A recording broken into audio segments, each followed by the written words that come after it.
Hello friends, स्वागत है फिर से एक नए वीडियो में। तो आज के इस इंटरेस्टिंग वीडियो में हम देखेंगे सूर्य और पृथ्वी की दूरी कितनी है। तो इस वीडियो में हम यह पूरे विस्तार से समझेंगे। तो अच्छे से समझने के लिए हमारे साथ इस वीडियो के अंत तक जुड़े रहें। तो बिना किसी देरी के चलिए वीडियो को स्टार्ट करते हैं। जैसे कि हम सब जानते हैं, हनुमान चालीसा की रचना गोस्वामी तुलसीदास ने की थी। वही भगवान रामचंद्र के एक महान भक्त थे जो 16वीं शताब्दी में रहते थे। उन्होंने रामचरितमानस की रचना की, जो भगवान राम की महाकाव्य कथा है, जिसे स्थानीय भाषा में फिर से सुनाया गया है। कई भक्त नियमित रूप से हनुमान चालीसा का पाठ करते हैं, जो इस महान संत और कवि द्वारा रचित श्री हनुमान की महिमा का एक प्रार्थना है।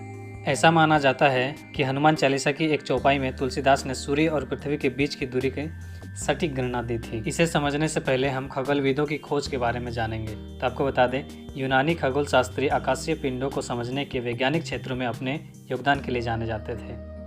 तो सबसे पहला 3री शताब्दी ईसा पूर्व के प्राचीन यूनानी गणितज्ञ और दार्शनिक आर्किमेडीज ने अनुमान लगाया था कि पृथ्वी से सूर्य की दूरी पृथ्वी की त्रिज्या यानी रेडियस से 10,000 गुना अधिक है।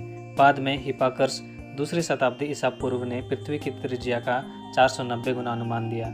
उसके बाद टोलेमी ने इस दूरी को पृथ्वी की त्रिज्या का 1210 गुना माना था। हालांकि जर्मन गणितज्ञ और खगोल शास्त्री जोहान्स केपलर ने महसूस किया कि ये अनुमान काफ़ी कम थे। केपलर के ग्रहीय गति के नियम ने खगोलविदों को सूर्य से ग्रहों की सापेक्ष दूरी की गणना करने में अनुमति दी। 17वीं शताब्दी की शुरुआत में दूरबीन के आविष्कार से भी उन्हें मदद मिली, जिससे उन्हें अधिक सटीक माप प्राप्त करने में मदद मिली।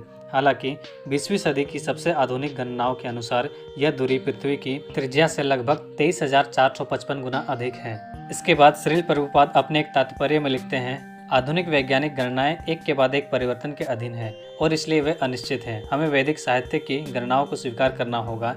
ये वैदिक गणनाएं स्थिर हैं, बहुत पहले की गई, और वैदिक साहित्य में दर्ज खगोलीय गणनाएं आज भी सही हैं। वैदिक गणनाएं या आधुनिक गणनाएं बेहतर है या नहीं, यह दूसरों के लिए रहस्य बन सकता है, लेकिन जहां तक हमारा सवाल है, हम वैदिक गणनाओं को सही मानते हैं। इस तात्पर्य के बाद आप किस गणनाएं को स्वीकार करेंगे, कमेंट सेक्शन में बताएं। और अब हम आधुनिक और वैदिक दोनों गणनाओं को विस्तार से समझेंगे। तो सबसे पहले आधुनिक गणना। आपको बता दें, आधुनिक गणना के अनुसार सूर्य और पृथ्वी के बीच औसत दूरी 149 मिलियन किलोमीटर है, यानी 92 मिलियन मील। हालांकि पृथ्वी की कक्षा एक पूर्ण वृत्त नहीं है, बल्कि एक दीर्घवृत्त है। कभी पृथ्वी सूर्य के करीब होती है और कभी दूर। सूर्य और पृथ्वी के बीच न्यूनतम दूरी पेरिहेलियन यानी 91 मिलियन मील, जिसे हम 147 मिलियन किलोमीटर कहते हैं, जो जनवरी के प्रारंभ में होती है। दूसरी, सूर्य और पृथ्वी के बीच सबसे लंबी दूरी अफेलियन यानी 94.5 मिलियन मील, जिसे हम 152 मिलियन किलोमीटर कह सकते हैं, जो जुलाई के आरंभ में होती है। पर यह जानकर आश्चर्य होता है कि 16वीं शताब्दी में रहने वाले तुलसीदास जी ने हनुमान चालीसा में इस घटना का वर्णन इस प्रकार किया है, युग सहस्र योजना पर भानु ले ताहि मधुरा फल जानू। इसका मतलब सूर्य को मीठा फल समझकर हनुमान उसे निगलने के लिए लपके। यहाँ उन्होंने जो दूरी तय की, उसका उल्लेख युग सहस्र योजना के रूप में किया गया है। आइए इसे समझने की कोशिश करें। युग क्या है? आपको बता दें, भगवद गीता के अनुसार ब्रह्मा का एक दिन कल्प कहलाता है और यह 1000 युग के बराबर होता है, तथा इसके बाद इतनी ही अवधि की रात्रि होती है। सहस्र युग पर्यंत महायर्द ब्राह्मण विदु रात्रि युग सहस्रांता ते हो रात्रि विदोजना। आपको बता दें, इस वर्णन में एक युग बराबर 43,20,000 वर्ष, जिसे 12,000 दिव्य वर्ष भी कहते हैं। आपको बता दें, मानव गणना के अनुसार एक दिव्य वर्ष बराबर 360 वर्ष होती है। आपको बता दें, हनुमान चालीसा की चौपाई के अनुसार सूर्य और पृथ्वी के बीच की दूरी है युग सहस्र योजना बराबर 12,000 गुना 1,000 योजन। आपको बता दें, योजन दूरी एक वैदिक माप है और लगभग 8 मील के बराबर है, और 1 मील बराबर 1.60934 किलोमीटर होती है।